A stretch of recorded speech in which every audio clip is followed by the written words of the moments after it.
Right now, the world is watching Iran, missiles, airstrikes, threats across the Middle East, and fears that a regional war could grow even larger. But what makes this moment even more unsettling for many people is this. The land we now call Iran once carried another name in the Bible, Persia. And for thousands of years, Jews, Christians, and Muslims have all viewed this region through very different prophetic lenses. So tonight, we're asking three questions. What is happening in Iran right now? How do Judaism, Christianity, and Islam each view this conflict and the future of the region? And what, if anything, does the Bible say will happen to Persia? What is happening right now? To understand why people are connecting Iran to prophecy, we need to start with the present.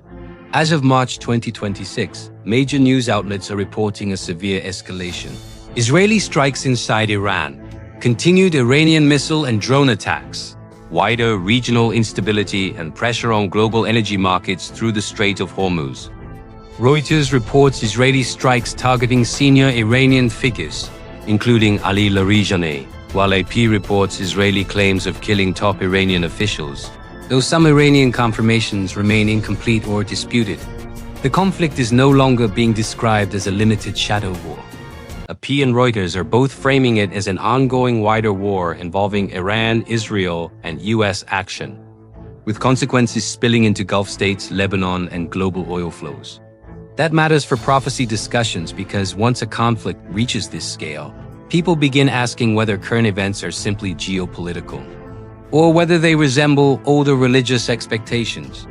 But before we get to prophecy, we need to understand one important thing. Iran is not viewed the same way by all three Abrahamic religions. Why Iran matters in ancient texts. It's in the Bible. The ancient empire associated with modern Iran is Persia. Persia is not always portrayed negatively in scripture. In fact, the Persian king Cyrus the Great is remembered in the Hebrew Bible as the ruler who allowed exiled Jews to return and rebuild Jerusalem and the Second Temple. That means Persia occupies a complicated place in biblical memory. Not just enemy, but also empire, instrument, and turning point. That's important because modern prophecy discussions often flatten Persia into a single role. But the Bible itself is more layered than that. When people today connect Iran to biblical prophecy, they usually point to two main areas. Ezekiel 38:39, where Persia appears in a coalition that comes against Israel. Jeremiah 49:34-39, which contains an oracle concerning Elam, a region located in what is now southwestern Iran. Those are real biblical passages. The debate is over how they should be interpreted, and that's where the religious differences become important. The Jewish view within Judaism views vary widely, but generally, the modern political and security reality of Israel tends to be more central than detailed Christian-style end-times charts. For many Jews, the question is not, is this the exact fulfillment of Ezekiel right now? But rather, how does Israel survive in a hostile region? And how do ancient promises about preservation, exile, return, and Jerusalem continue to matter? Some religious Jewish readers do connect modern Iran with ancient Persia and see deep significance in threats against Israel. Others are cautious about trying to map every headline directly onto prophecy. There is also a historical layer here. In Jewish memory, Persia is not only associated with threat, it is also linked with deliverance and return, especially through Cyrus. So the Jewish reading is often more historically textured than many people realize. That means if you ask, how do Jews view Iran in prophecy? There is no single answer. But many would likely emphasize the security of Israel, the danger of hostile powers, the centrality of Jerusalem, and caution about overly confident timeline predictions. In other words, for many Jews, this is not mainly about internet prophecy theories. It is about survival, covenant, and history. The Christian view. Among Christians, especially evangelicals and prophecy-focused audiences, Iran is often discussed much more directly in connection with biblical end-times passages. The most common passage is Ezekiel 38, where Persia is listed among nations joining a future coalition against Israel. Many Christians interpret this as a future event still to come, and identify ancient Persia with modern Iran. That does not mean the Bible directly names the current war or today's leaders. It means many Christians see modern Iran as potentially relevant because the biblical text includes Persia in a larger future alignment. Others point to Jeremiah 49, the prophecy concerning Elam, and wonder whether it refers to a future judgment connected to Iranian territory. But even among prophecy teachers, there is disagreement over whether Jeremiah 49 was fulfilled in the ancient world, partially fulfilled, or still awaits some larger future expression. A careful Christian approach has to say this honestly. The Bible mentions Persia and Elam, but it does not explicitly say, this exact modern conflict is that prophecy. What many Christians do instead is speak in terms of patterns, precursors, alignments, and possibilities. The Islamic view. This is the part many viewers may know the least about. In Islam, the end times framework is different from both Judaism and Christianity. Instead of focusing on Ezekiel or Revelation, Islamic eschatology often centers on figures such as the Mahdi, the return of Isa, and final conflicts involving justice, corruption, and upheaval. For many Muslims, the modern Middle East is not read through the New Testament book of Revelation or Christian prophecy charts. It is understood through Islamic sacred history, Islamic teaching about the end, and the religious significance of places like Jerusalem. Iran adds another layer because it is a Shia majority nation, and Shia eschatology places special emphasis on the awaited return of the hidden Imam, often linked with the Mahdi. That does not mean all Muslims see today's events apocalyptically, but it does mean the region is spiritually charged in more than one tradition. So when outsiders speak casually about Iran and prophecy, they often miss how deeply different the frameworks are. Jews may think in terms of covenant, return, survival, and Jerusalem. Christians may think in terms of Persia, Ezekiel, Revelation, and end times alignment. Muslims may think in terms of justice, Jerusalem, oppression, and the final restoration under God's rule. Same region, same headlines, very different prophetic maps. Have you ever wondered what the Bible says about Iran? It's a nation that's constantly in the news, but its roots go back thousands of years to the ancient Persian Empire. In the Bible, Persia is mentioned over 30 times, often in a surprisingly positive light. Think of King Cyrus, who the Bible calls God's anointed, the one who freed the Jewish people from Babylon and helped them rebuild their temple in Jerusalem. It's a fascinating history. But when people talk about biblical prophecy in Iran today, they often turn to some more intense passages. Let's look at two key prophecies. The first is in Ezekiel, chapters 38 and 39. This passage describes a future invasion of Israel by a coalition of nations, led by a figure named Gog from the land of Magog. And who is listed among Gog's allies? Persia. For many prophecy watchers, this is a major signpost. They see modern Iran's anti-Israel rhetoric and its alliances with nations like Russia and Turkey as a potential setup for this prophesied conflict. They believe Persia, in this ancient text, directly points to the modern Islamic Republic of Iran.